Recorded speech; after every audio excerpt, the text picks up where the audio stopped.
नमस्कार, जय हिंद। स्वागत है आपका स्टडी लवर्स फैमिली में।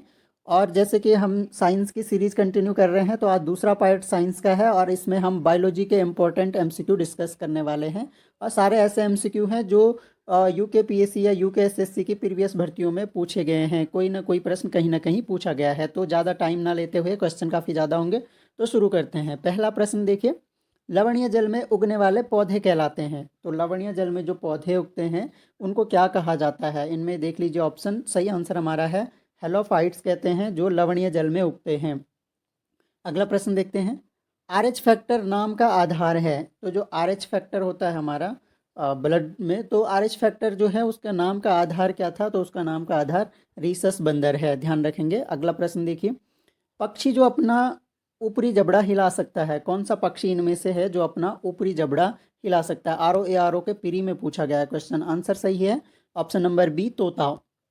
अगला प्रश्न, मैमथ पूर्वज थे, इनमें से किसके पूर्वज जो हैं मैमथ थे? तो मैमथ जो पूर्वज थे वो हाथी के पूर्वज थे। अगला प्रश्न देखिए, निम्नलिखित में से कौन सा एक कीट नहीं है? तो कीट जो है अकशेरुकी होते हैं, यानी कह सकते हैं कि बिना रीढ़ की हड्डी वाले जीव होते हैं। तो इनमें से मच्छर हो गया, खटमल हो गया, घरेलू मक्खी हो गया, ये सब इंसेक्ट हैं, लेकिन मकड़ी इनमें से कीट नहीं है। अगला प्रश्न देखिए, पारिस्थितिकी तंत्र के दो प्रमुख घटक या अवयव हैं, तो वो जैविक और अजैविक होते हैं। अगला प्रश्न, निम्न में से कौन सा कथन सभी पक्षियों के लिए सही सही है? ऐसा कौन सा कथन है इनमें से जो सभी पक्षियों के लिए सही है? पंख होते हैं और उड़ सकते हैं, कुछ पक्षी ऐसे भी होते हैं जो उड़ नहीं सकते हैं। अंडे देते हैं और उष्माशोषी होते हैं, तो कुछ पक्षी ऐसे भी होते हैं जो डायरेक्ट बच्चे देते हैं। दंत नहीं होते और लाल रक्त कणिकाओं में के केंद्रक नहीं होता। तो सही आंसर जो इस प्रश्न का है वो यही है कि दंत नहीं होते हैं और लाल रक्त कणिकाओं के केंद्रक नहीं होता है। अगला प्रश्न देखिए, ईस्ट महत्वपूर्ण स्रोत है। ईस्ट किसका महत्वपूर्ण स्रोत है? खमीर भी हम बोलते हैं ईस्ट को। तो ईस्ट इनमें से किसका महत्वपूर्ण स्रोत है? राइबोफ्लेविन का, शर्करा का, विटामिन सी का, या फिर प्रोटीन का? तो सही आंसर इसका हो जाएगा शर्करा का महत्वपूर्ण स्रोत होता है ईस्ट।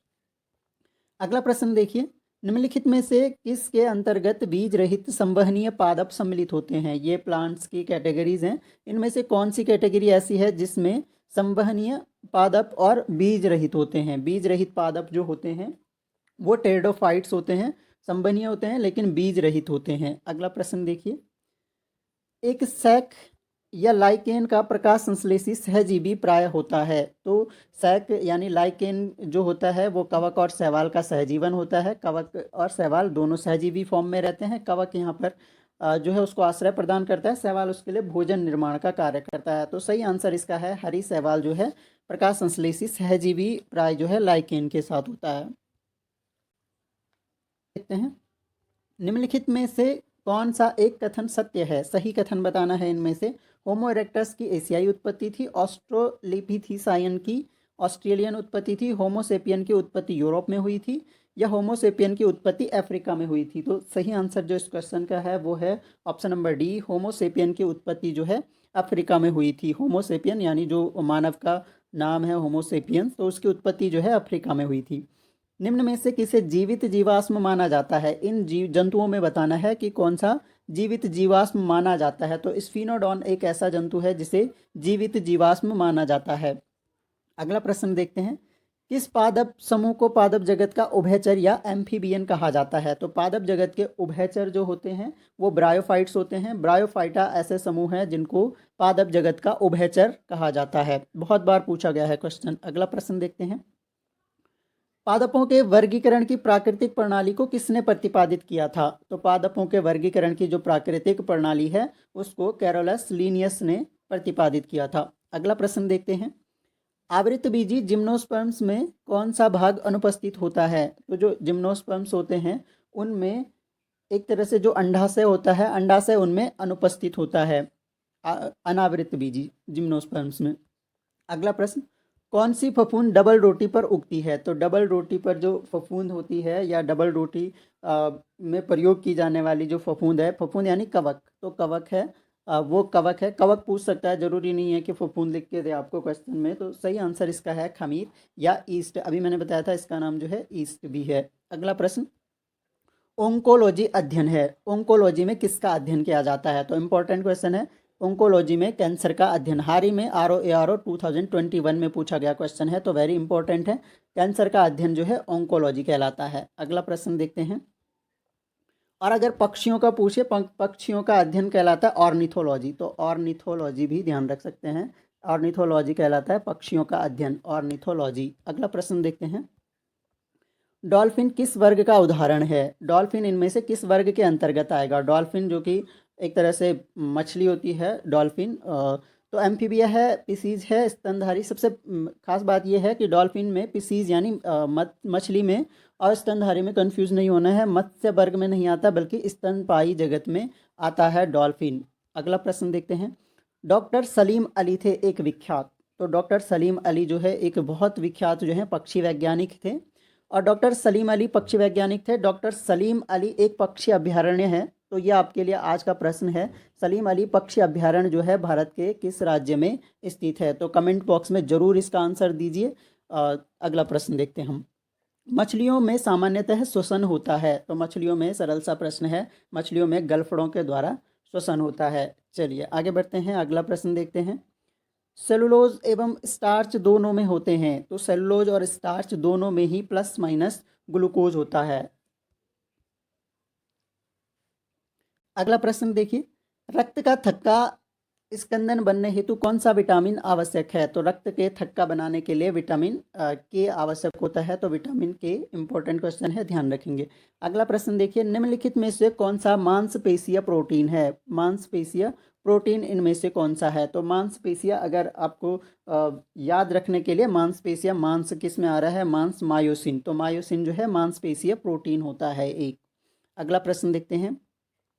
प्रोटीन का मुख्य तत्व क्या है? प्रोटीन जो है वो एमिनो एसिड के बहुलक होते हैं, तो एमिनो एसिड जो है, एमिनो एसिड में मेन रूप से जो है नाइट्रोजन होता है, तो प्रोटीन का मुख्य तत्व जो है नाइट्रोजन हो जाएगा। अगला प्रश्न देखते हैं। सूर्य की किरणों से प्राप्त विटामिन है, सूर्य की किरणों से कौन सा विटामिन प्राप्त होता है? तो सूर्य की किरणों से विटामिन डी प्राप्त होता है। अगला प्रश्न देखिए। मानव शरीर की धीमी वृद्धि निम्न में से किसकी कमी के कारण होती है? मानव शरीर की जो धीमी वृद्धि है वो किसकी कमी के कारण धीमी वृद्धि होती है? सही आंसर इसका है प्रोटीन की कमी अगर ह्यूमन बॉडी में हो जाए तो मानव शरीर की धीमी वृद्धि होती है। अगला प्रश्न देखिए। एक कठोर परिश्रम करने वाले पुरुष को दैनिक ऊर्जा की आवश्यकता होती है। एक कठोर परिश्रम करने वाले व्यक्ति को, जो कठोर परिश्रम करता है, कठिन मेहनत करता है दिन भर, तो उसको कितनी मैक्सिमम ऊर्जा की आवश्यकता जो है 4000 किलो कैलोरी ऊर्जा की उसको आवश्यकता होती है। अगला प्रश्न देखिए। लार निम्न में से किसके पाचन में सहयोग करती है? तो लार जो है, लार से एक एंजाइम निकलता है टाइलिन, एक तो ये ध्यान रखेंगे, लार से निकलने वाला एंजाइम। तो लार जो पचाने में सहायक होती है वो स्टार्च को पचाने में सहायक होती है। स्टार्च को तोड़ने का काम जो है लार के द्वारा किया जाता है।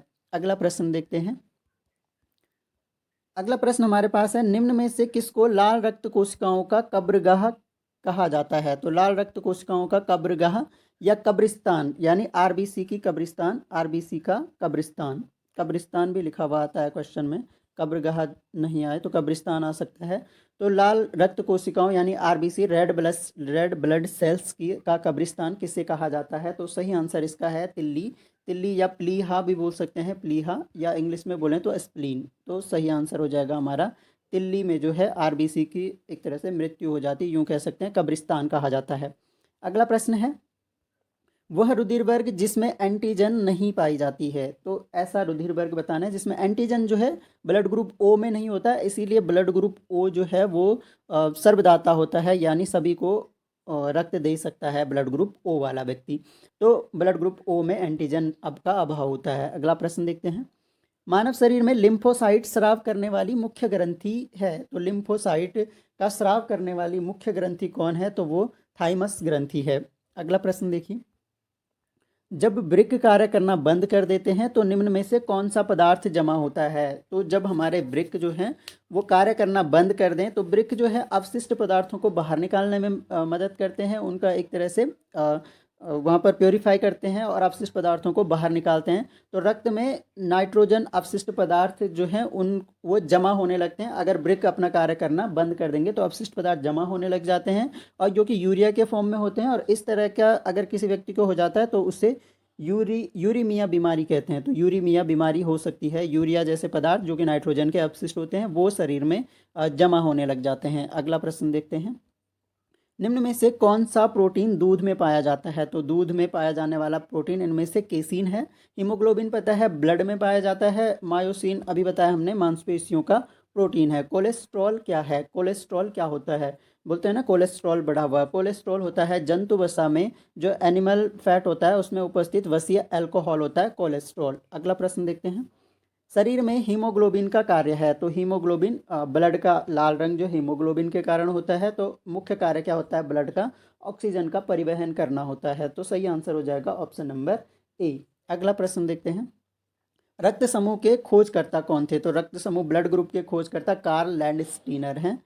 अगला प्रश्न, जब एक व्यक्ति वृद्ध होता है तो सामान्यतया उसका रक्तदाब, जब व्यक्ति बूढ़ा होने लगता है तो सामान्यतया उसका रक्तदाब जो है यानी ब्लड प्रेशर जो है बढ़ जाता है। अगला प्रश्न देखिए, हमारे शरीर में रक्त का दाब होता है। तो हमारे शरीर में जो रक्त दाब होता है वो वायुमंडलीय दाब से अधिक होता है। अब जितना ब्लड प्रेशर है, मान लो 120 अगर ब्लड प्रेशर है तो वो वायुमंडलीय दाब से 120 एक्स्ट्रा ज़्यादा है। मतलब एस्पिरिन के संबंध में कौन सा कथन सत्य नहीं है? एस्पिरिन पिछले वीडियो में भी बताया था, एस्पिरिन एक दवा है जो कि बुखार रोकने और दर्द कम करने में प्रयोग की जाती है।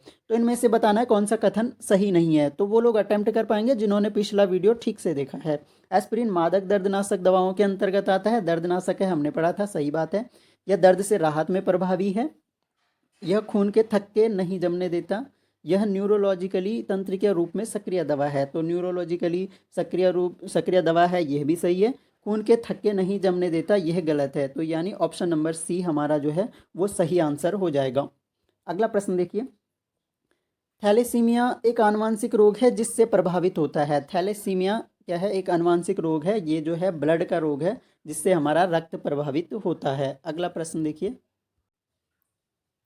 पीलिया से दुष्प्रभावित होता है। इनमें से पीलिया से क्या दुष्प्रभावित होता है? तो पीलिया से दुष्प्रभावित होने वाला जो अंग है वो हमारा लीवर है, यकृत है। अगन्याशय से बताया इंसुलिन हार्मोन रिलीज होता है, ये ध्यान रखना है। अगला क्वेश्चन देखिए, कोरोना वायरस को अपना नाम कहाँ से प्राप्त हुआ? तो कोरोना वायरस को जो अपना नाम प्राप्त हुआ वो उसके आनुवंशिक पदार्थ के आकार के कारण हुआ है। अगला प्रश्न देखिए, पीत ज्वर का संचरण होता है। तो पीत ज्वर यानी येलो फीवर का संचरण जो है किसके द्वारा होता है? तो ये एडिस एजिप्टाई मच्छर के द्वारा होता है। सही आंसर हो जाएगा एडिस एजिप्टाई मच्छर। अगला प्रश्न देखते हैं, दात्र कोशिका अरक्तता रोग है। दात्र कोशिका अरक्तता सिकल सेल एनीमिया इसको बोलते हैं, सिकल सेल एनीमिया।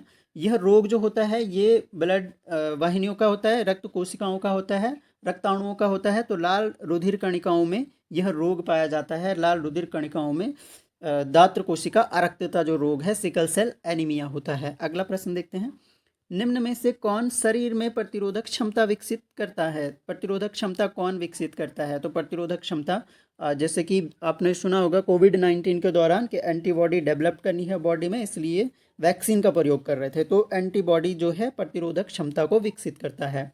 अगला प्रश्न, निम्न में से किसके द्वारा स्वाइन फ्लू होता है?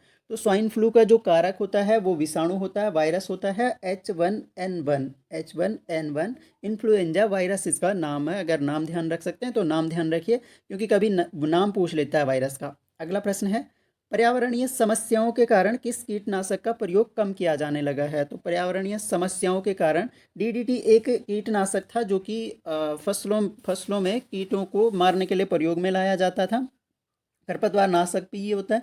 तो DDT का प्रयोग जो है अब कम किया जाने लगा है क्योंकि यह पर्यावरण को नुकसान पहुंचाता है, इसके केमिकल्स जो हैं हमारे पर्यावरण के लिए हानिकारक होते हैं। अगला प्रश्न देखिए, अरक्तता यानी रक्त की कमी निम्न में से किन विटामिन की अल्पता के कारण होती है? तो विटामिन जो है B3 और B12 ऐसे विटामिन हैं जिनकी कमी के कारण अरक्तता हो जाती है शरीर में। अगला प्रश्न देखिए, निम्न में से कौन सा रोग हवा के द्वारा फैलता है? हवा के द्वारा फैलने वाला रोग इनमें से बताना है। तो इनमें से जुकाम, निमोनिया, तपेदिक सभी जो हैं हवा जनित रोग हैं। अगला प्रश्न देखिए, पायरिया बीमारी है। पायरिया जो है वो मसूड़ों की बीमारी है, मसूड़ों की बीमारी हो गई पायरिया। अगला प्रश्न, निम्न में से कौन सा विषाणु जनित रोग है? विषाणु जनित रोग बताना है इनमें से। तो विषाणु जनित रोग इनमें से जो है चेचक है, स्मॉल पॉक्स है। अगला प्रश्न देखिए, निम्नलिखित में से कौन जल जनित रोग नहीं है? जो जल जनित रोग नहीं है वो बताना है। तो आपको पता है हैजा, अतिसार और पेचिस जो है ये दूषित जल के कारण ही होते हैं। मलेरिया जो है जल जनित रोग नहीं है। अगला क्वेश्चन देखिए, निम्नलिखित में से कौन सा एक सूत्रीय आरएनए विषाणु मेजबान शरीर में लंबे समय तक अव्यक्त चरण में रह सकता है तथा प्रतिरक्षा प्रणाली को हानि पहुंचाता है? ऐसा वायरस कौन है जो आरएनए वायरस है, पहली बात, और शरीर में लंबे समय तक अव्यक्त चरणों में, मतलब सो नहीं होगा कि वो वायरस हमारी बॉडी में है, तथा प्रतिरक्षा प्रणाली को हानि पहुंचाता है, तो ये वायरस का नाम है HIV वायरस। अगला प्रश्न है, निम्न में से जीवाणु द्वारा कौन सा रोग होता है? कौन सा रोग इनमें से जीवाणु जनित है? तो जीवाणु जनित रोग इनमें से जो है वो तपेदिक हो गया, टीबी जो है वो जीवाणु द्वारा फैलता है। पोलियो का कारक है, पोलियो का कारक क्या है इनमें से? पोलियो का कारक जो होता है वो सिंगल स्टैंडर्ड आरएनए विषाणु होता है। ये ध्यान रखना है, कंफ्यूज नहीं होना है इसमें। पोलियो का कारक जो है आरएनए वायरस होता है और सिंगल स्टैंडर्ड होता है, तो यानी एक तरह से एकल तारयुक्त बोल सकते हैं हिंदी में। अगला प्रश्न है, विटामिन B12 विद्यमान धातु है। विटामिन B12 जो है उसमें कौन सी धातु विद्यमान रहती है? तो इसमें कोबाल्ट विद्यमान रहती है, और हमने अभी अभी पढ़ा था कि विटामिन B12 की कमी से अरक्तता हो जाती है। अगला प्रश्न, निम्न में से किस अंग में विकास के कारण मनुष्यों में मधुमेह की बीमारी हो जाती है? यानी डायबिटीज रोग जो है वह अग्न्याशय से संबंधित है, पैंक्रियास, क्योंकि पैंक्रियास से इंसुलिन हार्मोन रिलीज होता है और इंसुलिन हार्मोन जो है एक तरह से मधुमेह में उपयोगी होता है। अगला प्रश्न देखिए, टाइफाइड ज्वर जठर तंत्र पथ गैस्ट्रोइंटेस्टाइनल पथ में होने वाला गंभीर संक्रमण है, इसकी उत्पत्ति होती है। तो टाइफाइड का जो वाहक है एक तरह से वो है साल्मोनेला टाइफी। अगला प्रश्न देखिए, इबोला विषाणु के कारण होता है। इबोला विषाणु के कारण कौन सा रोग होता है? इबोला जो है एक खतरनाक वायरस है, बहुत चर्चा में भी रहा है पिछले कुछ सालों में। तो रक्तस्रावी बुखार इसके कारण हो जाता है। अनुस्तंभ टिटेनस होता है। टिटेनस क्या होता है इनमें से? बैक्टीरिया द्वारा होता है, वायरस द्वारा होता है, कवक द्वारा होता है, या फिर प्रोटोजोआ द्वारा होता है? तो सही आंसर इसका है टिटेनस जो है एक बैक्टीरिया द्वारा होने वाली बीमारी है। बीटाडीन, बीटाडीन आपने सुना होगा, प्रयोग भी किया होगा रोगाणुरोधी के रूप में। एंटीबैक्टीरियल लिक्विड है ये, जिसमें पाया जाता है, यानी जब कहीं पे कट जाता है या फिर चोट लग जाती है तो बीटाडीन का अक्सर प्रयोग होता है। तो इसमें जो है आयोडीन होती है। अगला प्रश्न देखिए, निम्नलिखित में से कौन सा रोग विषाणुओं के कारण नहीं होता है? विषाणु से नहीं होगा जो रोग, उसका नाम बताना है। तो इनमें से जो है हैजा जो है विषाणु जनित रोग नहीं है। अगला प्रश्न देखिए, मिनीमाता व्याधि का मुख्य कारण है। मिनीमाता जो व्याधि होती है वो जो है पारद विषाक्तता, यानी एक तरह से पारद यानी मरकरी, मरकरी विषाक्तता के कारण होता है। अगला प्रश्न देखिए, निम्नलिखित में से किस जोड़े का मिलान सही नहीं है? तो हमने अभी देखा था इबोला वायरस जो है वो एक तरह से रक्तस्रावी ज्वर या बुखार उत्पन्न करता है, चेचक इसका गलत है। तो यानी पहला ये ऑप्शन हमारा सही हो गया, सही नहीं है। बाकी जीव सांख्यिकी की जो पहचान है वो अंगुली छापन यानी फिंगर प्रिंटिंग, आइरिस स्कैन के लिए प्रयोग की जाती है। क्लोनिंग जो है आनुवांशिक प्रतिकृति है। क्लोन जीव जो होते हैं वो same as it is parents की तरह होते हैं, लेकिन एसेक्सुअल रिप्रोडक्शन के थ्रू होते हैं। DNA फिंगरप्रिंटिंग जो है पैतृक या अपराधी की पहचान के लिए प्रयोग की जाती है। अगला प्रश्न है, कौन सा विटामिन खून का थक्का बनने के लिए चाहिए होता है? तो कौन सा विटामिन है जो ब्लड का थक्का बनाने में सहायक होता है? तो वो विटामिन जो है वो विटामिन K होता है। अगला प्रश्न देखिए, निम्न में से कौन सा रोग जीवाणुओं से उत्पन्न होता है? तो जीवाणुओं से उत्पन्न होने वाला रोग बताना है। जीवाणुओं से जो रोग उत्पन्न होता है वो तपेदिक है, टीबी है, हम बहुत बार डिस्कस कर चुके हैं। मधुमेह के उपचार में प्रयुक्त होने वाला हार्मोन इंसुलिन का आविष्कार किसने किया था? तो मधुमेह के उपचार में इंसुलिन हार्मोन प्रयुक्त होता है। मधुमेह अगर बहुत ज़्यादा बढ़ जाता है, बॉडी में इतना इंसुलिन नहीं बनता है, तो इंसुलिन के इंजेक्शन तक दिए जाते हैं। FG बेंटिंग ने इसकी खोज करी थी। अगला देखिए, रुधिर में श्वेत रक्त कणिकाओं की अत्यधिक मात्रा में उपस्थिति को रोग विज्ञान की भाषा में कहते हैं, तो उसको ल्यूकोमिया कहते हैं। ल्यूकोसाइट्स जो हैं रक्त कणिकाओं, वाइट ब्लड सेल्स का नाम है। अगला प्रश्न देखिए, एक सामान्यतः स्वस्थ मनुष्य का हृदय प्रति मिनट धड़कता है। तो प्रति मिनट ये तो 72 पर मिनट है ना। अगला प्रश्न है, यदि माता पिता दोनों का रक्त समूह AB पॉजिटिव हो तो उनके बच्चों में रक्त समूह हो सकते हैं। तो उनके बच्चों में जो रक्त समूह होंगे वो या तो बच्चे AB पॉजिटिव होंगे, या A पॉजिटिव भी हो सकते हैं, या B पॉजिटिव भी हो सकते हैं। तो सही आंसर हो जाएगा ऑप्शन नंबर C। अगला प्रश्न देखिए, रक्त में पाई जाने वाली कणिकाएं जिनका संबंध रोग प्रतिरोधक क्षमता से है, तो वो वाइट ब्लड सेल्स होती हैं। श्वेत रक्त कणिकाओं का संबंध जो है रोग प्रतिरोधक क्षमता से होता है। अगला प्रश्न देखिए, तनाव की अवस्था में मनुष्य में कौन सा हार्मोन स्रावित होता है? तो तनाव की अवस्था में जो है मनुष्य में एड्रेनालिन हार्मोन स्रावित होता है, जो तनाव को बैलेंस करने में मदद करता है। तो एड्रेनल ग्लैंड जो है वो इम्पोर्टेंट ग्रंथि है, और एड्रेनालिन जो हार्मोन है वो बहुत इंपॉर्टेंट हार्मोन होता है बॉडी के लिए। 3F हार्मोन भी हम इसे कहते हैं, फाइट फ्लाइट फियर वाला हार्मोन। अगला प्रश्न देखिए, पेसमेकर निम्न में से किसकी क्रिया नियंत्रित करता है? तो पेसमेकर जो है वो हार्ट की क्रिया को नियंत्रित करता है। ईईजी का उपयोग किसकी कार्यप्रणाली को मॉनिटर करता है? तो ईईजी जो है ये इलेक्ट्रोइंसेफेलोग्राम इसका फुल फॉर्म होता है, और यह जो है हमारे मस्तिष्क का एक तरह से चेकअप करने के लिए, जैसे हार्ट के लिए ईसीजी होता है, तो हार्ट के लिए होता है ईसीजी, और ईईजी होता है मस्तिष्क के लिए। अगला प्रश्न, निम्न में कोई एक हार्मोन रुधिर शर्करा की मात्रा घटाता है? तो हमने अभी पढ़ा था मधुमेह के रोग के उपचार के लिए, यानी शर्करा की मात्रा को घटाएगा, तो वो हार्मोन हो गया इंसुलिन हार्मोन। सही उत्तर हो जाएगा ऑप्शन नंबर ए। अगला प्रश्न है, प्रतिजन एंटीजन एक पदार्थ है जो, एंटीजन एक पदार्थ है जो क्या करता है? तो एंटीजन पदार्थ जो है प्रतिरक्षी के निर्माण को बढ़ावा देता है। तो सही आंसर हो जाएगा ऑप्शन नंबर सी। आगे बढ़ते हैं। अगला प्रश्न हमारे पास है, टीबी नामक बीमारी जो है किस किससे होती है? सही उत्तर हो जाएगा बैक्टीरिया। टीबी जो है बैक्टीरिया जीवाणुजनित रोग है। अगला प्रश्न, डेंगू बुखार किसके द्वारा होता है? तो डेंगू बुखार जो है एक विषाणुजनित रोग है, ऑप्शन नंबर डी। अगला प्रश्न देखिए, दिए गए विकल्पों में से संबंधित शब्द चुनिए।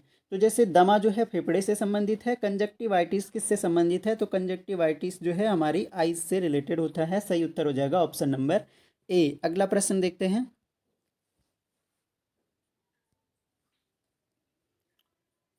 फल पकाने का हार्मोन है, फल पकाने में इथाइलिन हार्मोन प्रयुक्त होता है, ये इथाइलिन गैस भी प्रयोग होती है। तो इथाइलिन हार्मोन जो है फलों को पकाने वाला कृत्रिम ये हार्मोन है। सूरजमुखी पौधे के बीजों में होता है, तो सूरजमुखी पौधे के बीजों में, सरल सा क्वेश्चन है, तेल होता है। अगला प्रश्न देखिए, इलायोप्लास्ट संग्रहित करते हैं, तो इलायोप्लास्ट में जो है वसा का संग्रहण होता है, और इलायोप्लास्ट जो है बीजों में पाया जाता है, बीजों में, तो ये बीजों में क्या करता है, वसा का संग्रहण करता है। अगला प्रश्न देखिए, वर्षा ऋतु में लकड़ी से बने दरवाजों के फूलने का कारण है। वर्षा ऋतु में दरवाजे अकड़ जाते हैं, इसका कारण क्या होता है? तो इसका कारण होता है लकड़ियाँ क्या करती है, अंतः शोषण करती है पानी का। अगला प्रश्न देखिए, पादपों द्वारा वायुमंडल में जल परिवर्धन की प्रक्रिया कहलाती है। तो पादपों द्वारा जो वायुमंडल में जल का परिवर्धन होता है उसको हम वाष्पोत्सर्जन कहते हैं।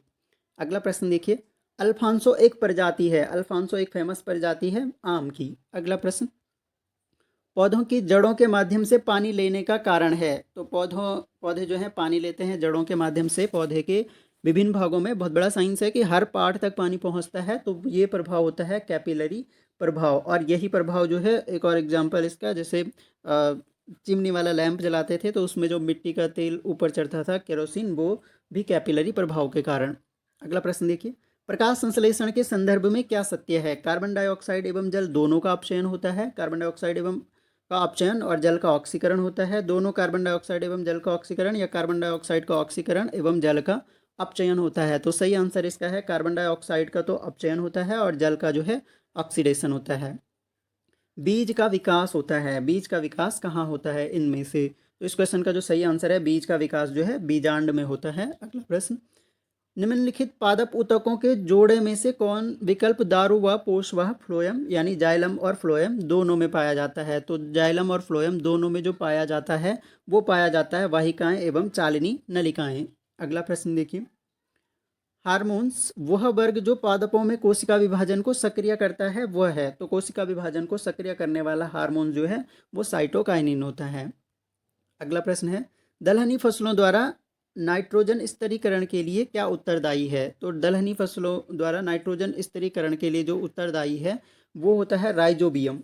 सही उत्तर हो जाएगा राइजोबियम। अगला प्रश्न, निम्न पोषक तत्वों में से कौन सा पौधों द्वारा सबसे कम मात्रा में लिया जाता है? तो जिंक एक ऐसा पोषक तत्व है जो बहुत कम मात्रा में लिया जाता है लेकिन बहुत ज़्यादा जरूरी होता है। अगला प्रश्न देखिए, निम्न के साथ मिलाने से एजोला एक अच्छा उर्वरक होता है। तो एजोला जो है बहुत अच्छा उर्वरक होता है अगर उसे ब्लू ग्रीन एल्गी के साथ में प्रयोग किया जाता है और धान के खेतों के लिए बहुत उपयोगी होता है। अगला प्रश्न, प्याज के लाल रंग होने का कारण है। तो प्याज का जो लाल रंग होता है वो एंथोसाइनिन के कारण होता है। गाजर का लाल रंग भी इसी कारण होता है। अगला प्रश्न है और अंतिम प्रश्न हमारा ये आज का है, टिक्का जो बीमारी है वो किस फसल से संबंधित है। तो टिक्का फसल जो है वो टिक्का बीमारी जो है मूंगफली से संबंधित है। तो दोस्तों ये थे बायोलॉजी के महत्वपूर्ण प्रश्न जो कि बार बार जो है यूकेपीएससी और यूकेएसएससी की भर्ती परीक्षाओं में पूछे गए हैं। तो सारे के सारे प्रश्न जो है एक ही वीडियो में हमने कवर किए। वीडियो आपको कैसा लगा ये कमेंट बॉक्स में ज़रूर बताएं और वीडियो अच्छा लगता है तो अपने दोस्तों तक शेयर कीजिए। आप लोगों को ये क्वेश्चन बहुत हेल्प करेंगे परीक्षाओं में, सभी परीक्षाओं में। यूकेपीएससी का कैलेंडर जारी हो चुका है तो सारी की सारी भर्ती परीक्षाओं के लिए ये सारे एमसीक्यू बहुत ज़्यादा इंपॉर्टेंट होने वाले हैं। तो आई होप आप लोगों को लेक्चर पसंद आया होगा। Thanks a lot for listening. मिलेंगे नेक्स्ट लेक्चर में, तब तक के लिए जय हिंद।